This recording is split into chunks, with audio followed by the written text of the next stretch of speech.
Good morning. Today is Tuesday, October 8th, 2024. There is a minhag, a custom, practiced by many Jews on Erev Yom Kippur, this year on Friday, the eve of Yom Kippur, or in the days before Yom Kippur, called Kapporos, or Kapporot. Kapporos. Kapporos is a custom of an atonement ritual. The word Kapporos means atonement. That, of course, is Yom Kippur, the goal of Yom Kippur, to achieve atonement, forgiveness by God. So Kapporos means this forgiveness, atonement. And it is a practice where either money or a chicken, a live chicken, is waved over a person's head while certain prayers are said, and then the money is given to tzedakah, to charity. The chicken is then slaughtered and also given to tzedakah for those in need to be able to eat. And it's a custom that has been in existence for a long, long time. The first mention of this custom is from the time of the Gaonim. The Gaonim is the early medieval period, the era after the Talmud. So the first mention we have of this is from Rav Amram Gaon in about the year 670 of the current era. And it's mentioned by a number of others after that.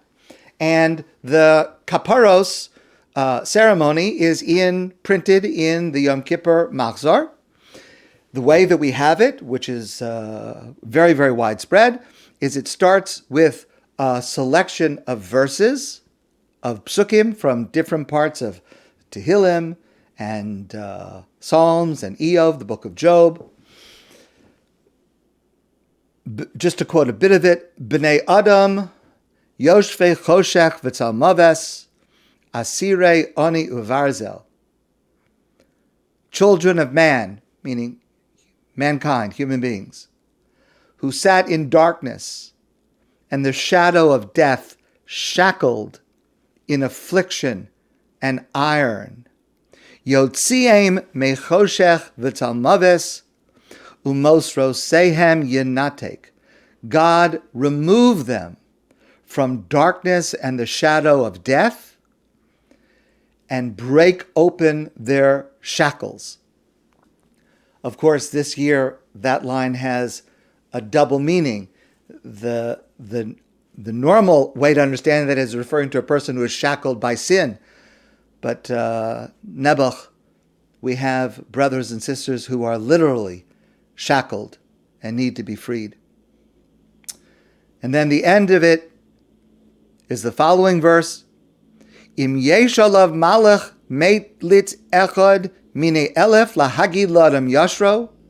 If there will be even a single defending angel out of 1,000 who are seeking to convict, and a single angel declares our righteousness and uprightness, lahagi vayechuneho vayomer pedehu merede shachas matzasi kofer. God says, God will be gracious to that person, and God will say, redeem them from descending to the pit. I have found atonement. So we say those verses. That's the first and the last. There are a few more in the middle. And then we say a paragraph. Now, the paragraph is standard, but it changes based on gender and whether it's singular or plural. So the pronouns change. So in the Art Scroll Machzor, there's a whole list. They're all the same, just with different pronouns and different numbers.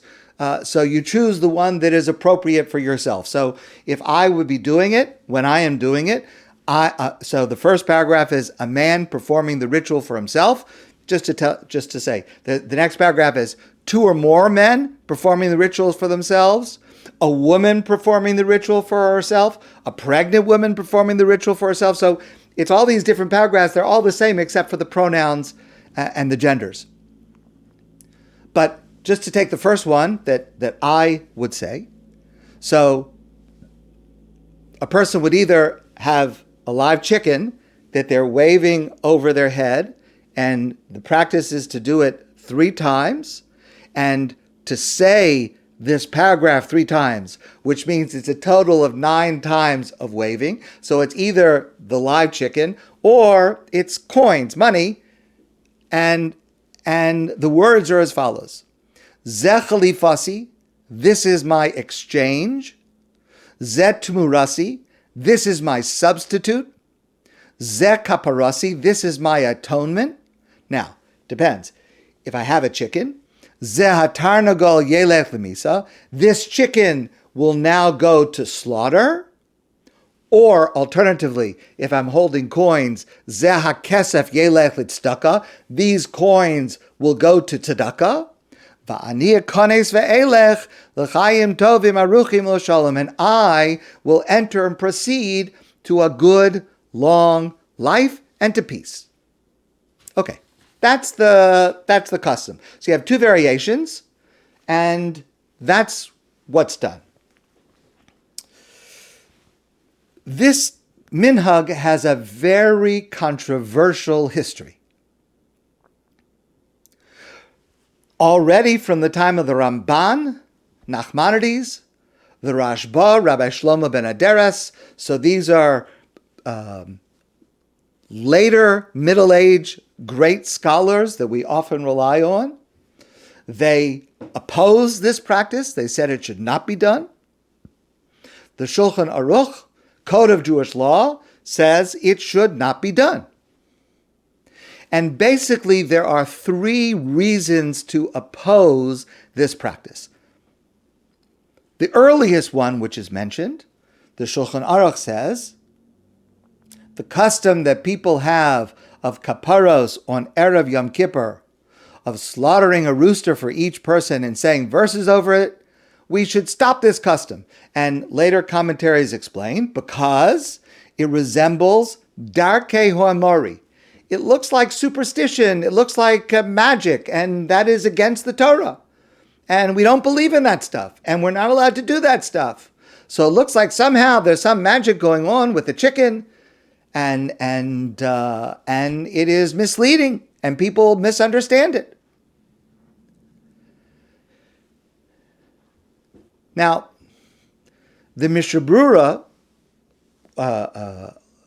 early 1900s, writes to explain it's not exactly, that's a misunderstanding of it. That is, the idea of it is really that what is going to happen to the chicken should have happened to me, but instead of it happening to me, it's going to happen to the chicken. That is similar to the way we understand what a korban is. So the idea is, it's not some kind of magic that you wave the chicken and your sins are forgiven. It is that this is a ceremony that allows for introspection. It's part of the process of teshuvah, of repentance, and it's completely logical, but many people misunderstand this. And the truth is, even today, many people misunderstand this.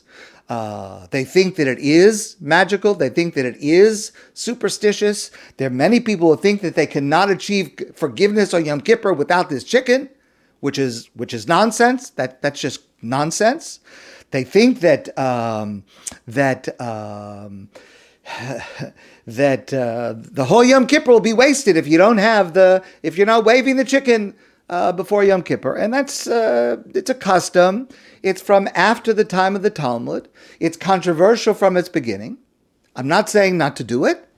It's a well-established custom. It's been rooted in the nation of Israel for 1,500 years or so, maybe longer.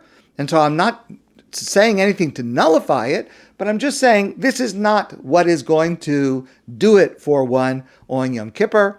And also, you have an alternative, because you don't have to use the chicken. You can use the money, the coins. Now, there's a second problem with this, besides the fact that people may misunderstand and think it has to do with occult and magic and superstition. The second problem is, and this is a problem that exists even today, Practically speaking, in those places where this is popular, there are large number of people. There are large numbers of people who come to do this, and it's all at the same time. There is a limited number of shochtim, of slaughterers. So you have these slaughterers who are shachting, who are slaughtering many, many, many chickens. And often the same person will be doing it for hours and hours because there's a big crowd before Yom Kippur in some communities. And slaughtering requires great attention and requires not going too quickly. And it could very well be, many commentators mention, that God forbid the slaughterer gets tired, he's doing it too quickly, he's not even paying attention to what's happening after a certain number of hours, and maybe the chicken is not slaughtered properly. And to eat something that is not slaughtered properly is a very, very serious sin. That's a very serious prohibition. So why would one risk this custom, which is controversial to begin with, in order to be able, in exchange for maybe, God forbid, violating a terrible sin of eating chicken that is not properly slaughtered? So that's the second problem with this. That's mentioned by the Chayei Adam, one of the important halakhic authorities in the 1800s, and many others. And then there's a third problem. And the third problem is there's a prohibition in the Torah in many, many, many different forms. It's a category of prohibition. We've discussed it before. Tzar Ba'alei Chayim. We're not allowed to cause unnecessary pain to animals. And first of all, there are the way the animals, the chickens are brought in. They're many to a cage. They're cooped up, not treated humanely. And then you have people who are obviously not experts, taking it, holding a chicken and waving a chicken. I promise you, I've never had a conversation with the chicken, but I promise you, if you could speak to a chicken, they would say, I'm not having a good time with this ceremony. So it causes unnecessary distress to animals. And it's a very, very important prohibition. So why would we do something that may be a method of atonement, but it is definitely not treating animals properly? Rabbi Chaim David Halevi, a contemporary halakhic authority, wrote, "Why particularly on the eve of the holy day of Yom Kippur do we need to be cruel to animals without any need and slaughter them without any mercy at the time when we stand to request life for ourselves from the living God?" It's just... Now, in recent years, this part has become much more publicized. Animal rights organizations have vociferously and vehemently objected not only to the practice of Kapporos, but the way that it is done in those communities where many, many people are doing it. And it has brought a lot of negative attention. And in many places, the desire for legislation to prohibit it because of cruelty to animals. So it's become a very, very, not become, it's always been very, very controversial, but today especially. So again, I want to just be clear. The custom has been observed among the Jewish people for many, many centuries, and I do not have any suggestion to prohibit it or to stop a person from doing it. If a person is going to do it with a chicken, please be very careful about these issues. But preferably, the preferable thing is to do it with money, with the coins. Zeh kesef yelech tzedakah. This money should go to tzedakah, bani ekones, etc. And that is my practice. That's always been my practice. I'm not a chicken swinging person. Okay. But what is really important is that whatever you do, you should do it with awareness and concern and sensitivity for all of God's commandments, and with a correct understanding of what it is and what it isn't. It is not superstition. It's not magic. It's a ceremony that should elicit our introspection and then be followed with an act of tzedakah to help those in need. as we say on Rosh Hashanah and Yom Kippur in the Nisan Tokef, Usashuva, Usafila, Utzedakah, Ma'virin Ezra Hagzera, Tzedakah, helping those in need is one of the ways that we avert the evil of the decree. And so we engage in this practice on Erev Yom Kippur as Yom Kippur is about to begin. But I do want to share a story. Now, this is an incredible story that I saw written by Rabbi Yechiel Spero. And it can give us a deeper insight into what this ceremony could be, can be. And I would suggest to you that this story is particularly relevant for us this year.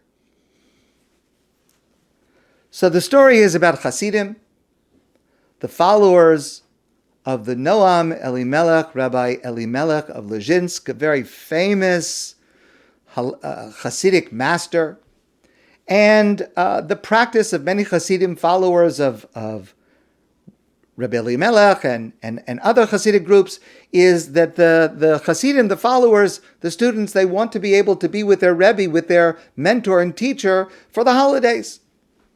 And it's still the practice today in certain Hasidic groups for people to travel to be with the Rebbe, to bask in the presence of the Rebbe and to watch his actions and to be inspired by him. Okay, but there was one Chassid of Rebbe Elimelech that he was going to come to be with his Rebbe for Yom Kippur, but he had a special request. He wanted to be able to watch the Rebbe doing Kapporos. He thought this would be a particularly spiritual, uplifting moment, and he wanted to watch. So he sent the request to the assistant to the Rebbe. The assistant asked the Rebbe, and the Rebbe said, no. He said, instead, what you should do is, you should go to watch the Kapporos that is done by this certain man who is an innkeeper who lives in a small village not far from here, and go to watch how he does Kapporos. All right. Rabbi Yitzchak didn't understand why wouldn't his Rebbe allow him to watch Kapporos, and he certainly didn't understand what's gonna happen at this other place of some man he doesn't even know. And he travels this distance to a small town. There's an inn. It's an unassuming inn run by this man and his wife. And most of the customers are not Jewish. It's a normal place. And the husband and wife, they're busy serving the customers, bringing out food, clearing off the plates. And it was just very commonplace. And Rabbi Yitzchak thinks that he was sent there by the Rebbe to see something amazing and spiritual and uplifting, and he just sees just a routine, everyday scene. He doesn't understand. But as the afternoon of Yom Kippur starts to get a little bit later, the crowd starts to slow down, and people are leaving. And finally, after the last guest leaves, the husband and wife, the innkeepers, they lock the door, they sweep the floor, they sit down exhausted,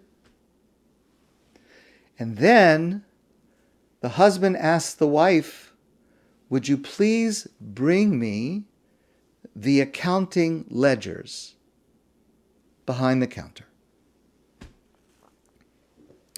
So his wife goes behind the counter and she brings out this old, large, tattered ledger, and she brings it over to her husband. Rabbi Yitzchak is watching this. He has no idea of what's going on. And the husband opens the ledger and he starts to read from it, and it is not an ordinary accounting ledger. It's a very specific accounting ledger. And the husband, the man, is reading this ledger out loud. And he reads, "I'm so sorry for the day I mistreated a guest. I'm filled with remorse for listening to the foul mouth of a drunken customer. I'm devastated about the time that I davened too quickly. I rushed through my prayers without thinking about before whom I'm praying." And each word that he spoke, he had an accounting of every sin that he had done that year. And he spoke with such sincerity. Rabbi Yitzchak, who's watching this, had no doubt that this is not just a simple innkeeper. This is a very special, holy person. And the confession continues page after page after page. And the man is crying. And finally, after he reads the entire list, he just puts his head down and cries unconsolably for every sin that he committed that year.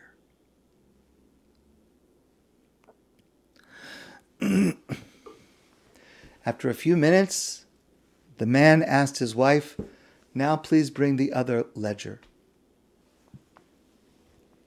And this also was an old, large, tattered ledger. And the innkeeper opened it and started to read from its pages. But instead of its pages containing the sins that he had committed, this ledger contained all of the misfortunes, all of the tragedies, all of the tribulations that occurred, that had happened in the past year to him, to his family, to his community, to the Jewish people. The deaths, the persecution, the illnesses, the heartache.